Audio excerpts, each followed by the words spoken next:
अस्सलाम वालेकुम स्टूडेंट्स, कैसे हैं? उम्मीद आप फिर खैरियत से होंगे।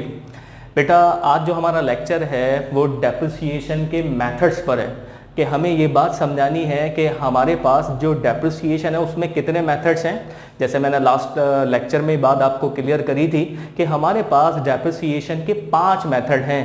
तो आज मैं उन मेथड्स के नेम भी बताऊंगा और उनके फॉर्मूले भी बताऊंगा, मगर इन फॉर्मूले को समझाऊंगा मैं जब मैं इनका सोल्यूशन दूंगा आपको। कब सोल्यूशन देंगे? जब हम इनको सॉल्व करेंगे। तो हम करते हैं सबसे पहले मेथड पे बात। हमारे पास मेथड ऑफ, यहाँ लिखा हुआ है मेथड्स ऑफ डेप्रिसिएशन।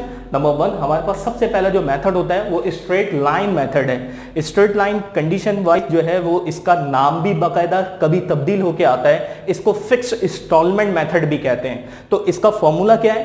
कहते हैं कि annual depreciation cost minus salvage value divide by estimated life in years. मैं आपको पहले एक और बात क्लियर कर दूं, जैसे हमने लास्ट टॉपिक में एक बात क्लियर करी थी कि डेप्रिसिएशन का मतलब क्या है कि आपके पास एक मशीन जैसे आपने खरीदी, उस मशीन की कीमत जो है वो 50,000 है।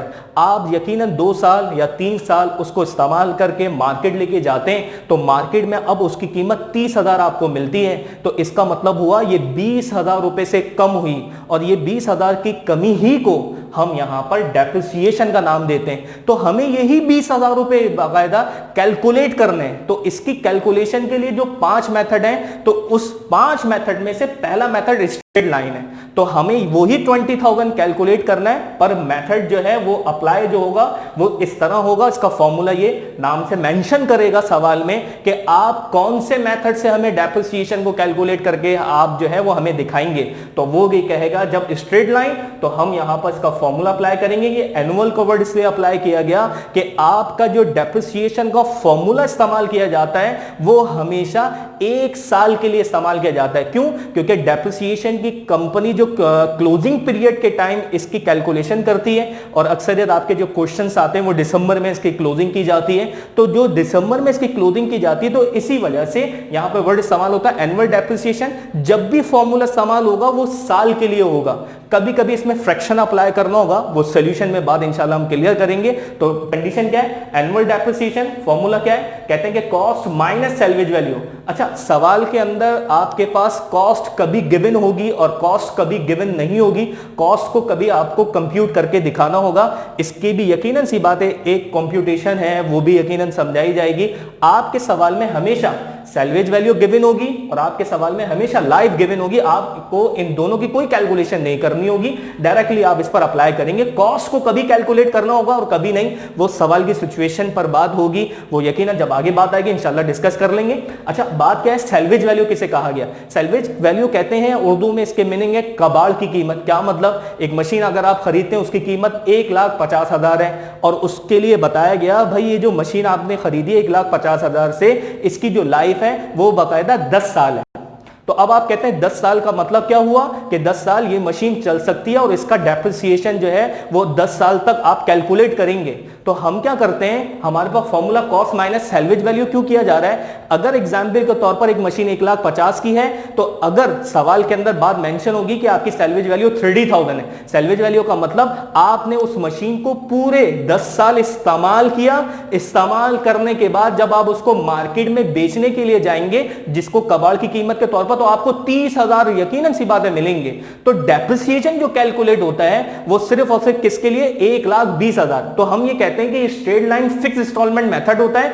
अगर मैं इसको कहूं कि इसकी लाइफ जो है वो 10 साल है, तो 10 साल होने के बावजूद 1,20,000 रुपए जो बच रहे हैं उसके हिसाब से हर ईयर इसका डेप्रिसिएशन फिक्स रहेगा, कभी चेंज नहीं होगा। तो ये कंडीशन हमारी स्ट्रेट लाइन में रहेगी। तो लाइफ मौजूद होगी, सैल्वेज वैल्यू मौजूद होगी, कॉस्ट कभी गिवन होगी और कभी नहीं होगी। कॉस्ट की कंप्यूटेशन किस तरह होगी वो इंशाल्लाह नेक्स्ट लेक्चर में बात आ जाएगी। तो स्ट्रेट लाइन की ये कंडीशन आ गई। सेकंड हमारे पास मेथड का नाम है डिमिनिशिंग बैलेंस मेथड। इस मेथड में कंडीशन क्या होती है? इसमें वो हमेशा आपको परसेंटेज के मुताबिक डेप्रिसिएशन को कैलकुलेट करने के लिए कहेगा। वो कहेगा कि भाई इस साल हमने एस्टिमेट किया है कि हमारी मशीन 20% जो है वो बाकायदा डेप्रिसिएट होगी, यानी 20% से जो है वो कमी आएगी, और हर साल जो है वो 20% रहेगा। तो हर साल की कंडीशन पर वो परसेंटेज हम अप्लाई करते रहेंगे।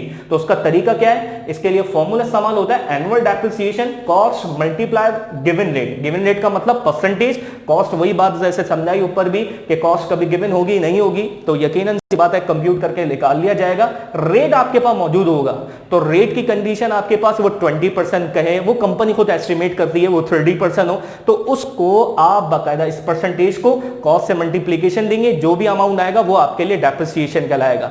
आपकी डिमिनिशिंग बैलेंस मेथड में जो डेप्रिसिएशन कैलकुलेट होता है उसको बकायदा बुक वैल्यू से भी कैलकुलेशन की जाती है। बुक वैल्यू का क्या मतलब कि आपने अगर 1 साल का डेप्रिसिएशन कैलकुलेट कर लिया तो दूसरे साल जब डेप्रिसिएशन कैलकुलेट करने जाएंगे, क्योंकि सवाल में यूं रिक्वायर्ड आती है कि आप हमें 3 साल के डेप्रिसिएशन की कैलकुलेशन बताएं, आप हमें 5 साल का डेप्रिसिएशन कैलकुलेट करके बताएं, तो पहले साल तो आप ये फॉर्मूला अप्लाई कर लेंगे डिमिनिशिंग के अंदर, पर सेकंड ईयर में आपको फॉर्मूला चेंज करना होगा। चेंज क्यों करना होगा?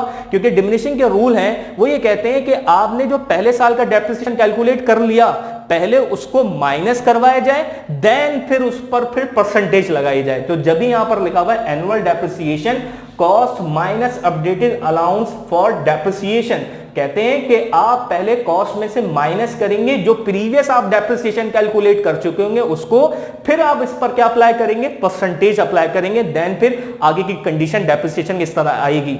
और आसान कर देता हूं बात को, वो क्या, अगर आपको वो सवाल में कहता है आप हमें 5 साल का डेप्रिसिएशन कैलकुलेट करें डिमिनिशिंग से, तो हम क्या करेंगे? पहले साल ये फॉर्मूला अप्लाई करेंगे, उसके बाद 4 साल तक यही फॉर्मूला अप्लाई होता रहेगा, सिर्फ और सिर्फ पहले साल के लिए। क्यों? क्योंकि इसके लिए आपके पास अमाउंट होना जरूरी है डेप्रिसिएशन का, जो आप सेकंड में अप्लाई कर सकते हैं। तो ये कंडीशन हमारे पास डिमिनिशिंग में होगी। जब इसका सॉल्यूशन करेंगे तो और ज्यादा बेहतर तरीके से बात समझ में आएगी। जैसे मैंने अभी आपको लेक्चर में बताया स्टार्ट में कि यहां पर सिर्फ मेरा मकसद यहां पर इस लेक्चर को बनाने का कि मेथड्स के नेम और फॉर्मूले बताने का है।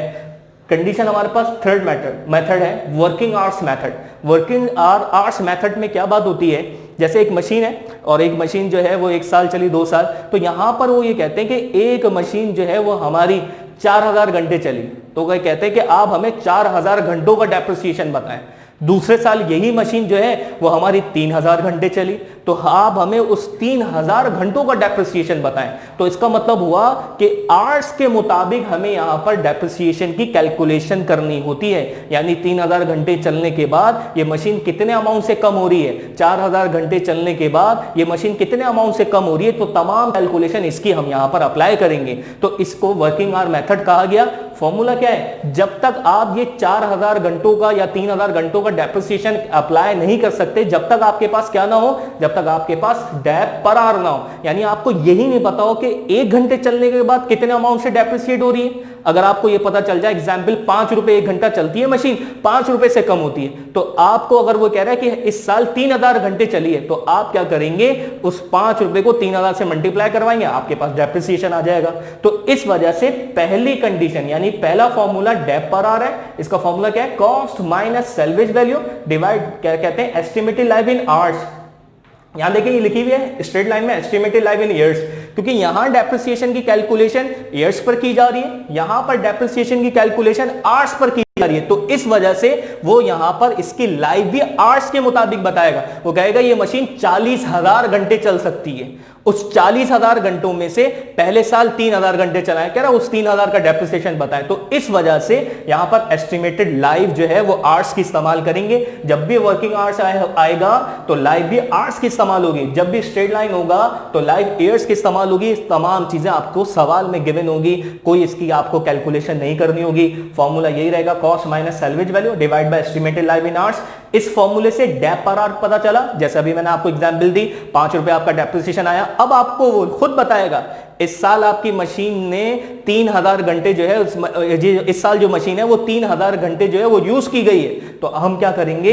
Annual dep. अब ये हर साल ये फॉर्मूला अप्लाई होगा, डेप पर आवर यानी वही 5 रुपए मल्टीप्लाई बाय आवर्स यूज्ड, यानी कि आपने जो घंटे इसमें इस्तेमाल किए हैं वो 3000 या 4000, उससे आप इसको मल्टीप्लाई करवाएंगे, आपके पास वर्किंग आवर से भी डेप्रिसिएशन कैलकुलेट होके आ जाएगा। तो ये इस कंडीशन वाइज जो है ये बेटा आपके 3 मेथड हैं। इसी तरह भी इसका चौथा मेथड भी आपको डिफाइन किया जाएगा, ये कंडीशन रहेगी। इसको जब तक आप कॉपी करें बेटा, उम्मीद है आप लोगों ने कॉपी कर लिया होगा। अब हम इसके चौथे मेथड की तरफ जाते हैं। चौथा मेथड है हमारे पास यूनिट प्रोडक्शन मेथड। इसको आउटपुट मेथड भी कहते हैं और ये 2 नाम से भी आ सकता है। यूनिट प्रोडक्शन बिल्कुल इसी तरह है जिस तरह वर्किंग आवर मेथड था। वर्किंग आवर मेथड में जैसे भी आपने देखा कि cost minus salvage value divide by estimated life in hours, बिल्कुल इसी तरह वहां पर ये बात बतानी होती है कि मशीन अगर 3000 घंटे चली है तो उसका डेप्रिसिएशन आपने फाइंड किया। बिल्कुल इसी तरह यहां पर आपने यूनिट्स के हिसाब से बतानी है बात। क्या मतलब हुआ, जैसे यहां पर डेप पर यूनिट, वहां पर डेप पर आवर था। Formula cost minus salvage value divide by estimated life in units. तो यहां पर लाइफ भी किसकी दी हुई होगी, यूनिट की। अब यूनिट क्या है, फॉर एग्जाम्पल एक मशीन है वो कोई बॉक्स बनाती है, इसका मतलब उसने एक बॉक्स बनाया, इट्स मीन उसने एक यूनिट बनाया। जैसे कोई मशीन है, ये जैसे मार्कर है, मार्कर का जो कैप बनाती है, इसका मतलब उसने एक कैप बनाया, इसका मतलब उसने एक यूनिट बनाया। तो एक यूनिट बनाने के बाद ये मशीन कितने अमाउंट से डेप्रिसिएट होती है, ये हमें बाकायदा इसमें बात बतानी होगी। तो हमारे पास सबसे पहली कंडीशन यही यहां लिखी हुई है, डेप पर यूनिट, इसका मतलब एक यूनिट का डेप्रिसिएशन। जैसे वर्किंग आवर में जब तक आपके पास 3000 घंटे का डेप्रिसिएशन जब तक आप निकाल नहीं सकते, जब तक आपके पास पर आवर ना हो। बिल्कुल इसी तरह सवाल में यह बात मेंशन करेगा कि आपकी ये जो मशीन है इसने 4000 यूनिट बनाए, तो इसका मतलब 4000 यूनिट्स जब उस मशीन ने बनाए तो आपके पास जब तक पर यूनिट नहीं पता होगा आपको, तो आप 4000 यूनिट्स का भी डेप्रिसिएशन कैलकुलेट नहीं कर सकते। तो इस वजह से यहां पर पहला फॉर्मूला अप्लाई कर दिया गया, डेप पर यूनिट, जिससे आपके पास डेप पर यूनिट का मतलब एक यूनिट का डेप्रिसिएशन आ गया। एग्जाम्पल के तौर पर 2 रुपए निकल के आती है बात। आपके पास लाइफ सवाल में दी होगी, लाइफ भी यूनिट्स के मुताबिक दी होगी। क्या मतलब कि ये मशीन जो है वो 1 लाख यूनिट्स बना सकती है, लाइफ का मतलब यहां ये हुआ। तो आपने जब एग्जाम्पल के तौर पर ये फॉर्मूला अप्लाई करने के बाद 2 रुपए जो निकल के आते हैं, ये आपका डेप पर यूनिट आया। आपको फिर बताया गया आपकी मशीन ने 2008 एग्जाम्पल 2008 में जो है वो 3000 यूनिट्स बनाए, तो तरीका क्या है, ये annual depreciation dep per unit multiply by unit is produced. आपने पास यहां पर डेप पर यूनिट का मतलब 2 रुपए आपने यहां लिखे, यूनिट प्रोड्यूस्ड कंडीशन क्या है, ये जो यूनिट उस मशीन ने बनाया 3000 4000, उससे इसको आप मल्टीप्लीकेशन देंगे तो आपके पास जो है वो आंसर आ जाएगा। और यही फॉर्मूला आपको हर साल अप्लाई करना होगा। पहले फॉर्मूले से सिर्फ डेप पर यूनिट आना है, उसके बाद अगर वो कहता है 3 साल का आप हमें डेप्रिसिएशन बताएं और यूनिट तीनों ही साल के वो बताएगा, तो आप तीनों साल तक ये फॉर्मूला अप्लाई करेंगे, क्योंकि ये दोबारा नहीं अप्लाई होगा। क्योंकि जब आपको पता चल गई बात कि ये 1 यूनिट का डेप्रिसिएशन हमें मालूम है, तो हम बार बार थोड़ी इसकी कैलकुलेशन करेंगे। क्लियर रहेगी बात। तो ये यूनिट प्रोडक्शन मेथड है। इसके बाद नंबर 5 है हमारे पास सबसे लास्ट मेथड, आपके पास sum of the year digits method. ये मेथड आपके सेकेंड ईयर कोर्स में अब आता नहीं है, मगर फिर भी हम समझ लेंगे अगर आ जाए, क्योंकि पेपर्स के जो रूल्स हैं कुछ भी नहीं पता कि क्या क्या चीजें वो दे सकते हैं। तो हमारे पास पूरे 5 मेथड है, तो हम पढ़ लेंगे, कोई इशू नहीं है। मगर जब ये कोर्स में शामिल था तो आपकी पूरी की पूरी 10 ईयर में सिर्फ आपके पास ये 2 साल में मौजूद है। यानी 25 ईयर्स अगर आपके पास मौजूद हैं आपके इसमें 10 ईयर में, तो अकाउंटिंग के, तो आपके पास सिर्फ ये 2 साल आया है। तो इसका मतलब हुआ कि अभी इन्होंने जब 2010 से पैटर्न चेंज किया है तो उसमें तो ये खत्म ही कर दिया था, मगर फिर भी हम आपको समझा देंगे ताकि आपको ये बात पता चल जाए कि sum of the year digit method की कैलकुलेशन क्या होती है। सिंपल है फॉर्मूला, एनुअल डेप्रिसिएशन, कॉस्ट वही रहेगी जो कभी कैलकुलेट करनी है कभी नहीं करनी, सैल्वेज वैल्यू सवाल में गिवन होगी, लाइफ सवाल में गिवन होगी, फ्रैक्शन अप्लाई करेंगे, फ्रैक्शन अप्लाई लाइफ के लिए होगा। ये फ्रैक्शन क्या है, यकीनन सोल्यूशन जब करूंगा तो बात बेहतर तरीके से समझ में आएगी। फ्रैक्शन आपके पास मौजूद होगा नहीं, इसको आपको कैलकुलेट करना होगा। तो इसके लिए भी आपको मैंने एक छोटा फॉर्मूला लिख दिया फ्रैक्शन का, n+1 डिवाइड 2। n का सिंबल जो अप्लाई किया जा रहा है ये लाइफ के लिए होता है। n क्या है, इसका मतलब यहां पर लाइफ होगा, लाइफ जो सवाल में दी हुई होगी 5 साल 10 साल, यहां n की जगह हम अप्लाई करेंगे, अप्लाई करके जो भी कंडीशन निकल के आएगी वो फ्रैक्शन होगा, उसका आंसर यहां पर अप्लाई कर दिया जाएगा। तो ये हमारे पास कंडीशन है। तो ये फ्रैक्शन आप अप्लाई कर देंगे और जो ये कैलकुलेट करके आएगी वैल्यू, जो भी आए 15 आए तो यहाँ पर 25 आए, जो भी वैल्यू आएगी यहाँ फ्रैक्शन की जगह हम अप्लाई कर देंगे, तो ये कंडीशन हमारे पास इस तरह आएगी। तो ये आपके पास बेटा टोटल 5 मेथड जो है वो हो गए, और इन्हीं 5 मेथड के अलावा कोई और मेथड डेप्रिसिएशन का हिस्सा होता नहीं है। नाम से मेंशन करेगा मेथड का नाम, और उसके बाद हम फॉर्मूला अप्लाई करेंगे। ये तमाम फॉर्मूला आपको याद होने चाहिए और इन मेथड के नेम के साथ आपको सब चीज़ें पता होनी चाहिए। तो ये हमारे पास कंडीशन थी इस लेक्चर की। इंशाल्लाह नेक्स्ट लेक्चर के अंदर हम बात करेंगे कॉस्ट पर, क्योंकि कॉस्ट को कैलकुलेट करना ज़रूरी है। कॉस्ट मौजूद होगी तो ही आगे आप डेप्रिसिएशन को कैलकुलेट कर सकेंगे। ठीक है, इंशाल्लाह जब तक के लिए आपसे अल्लाह हाफ़िज़।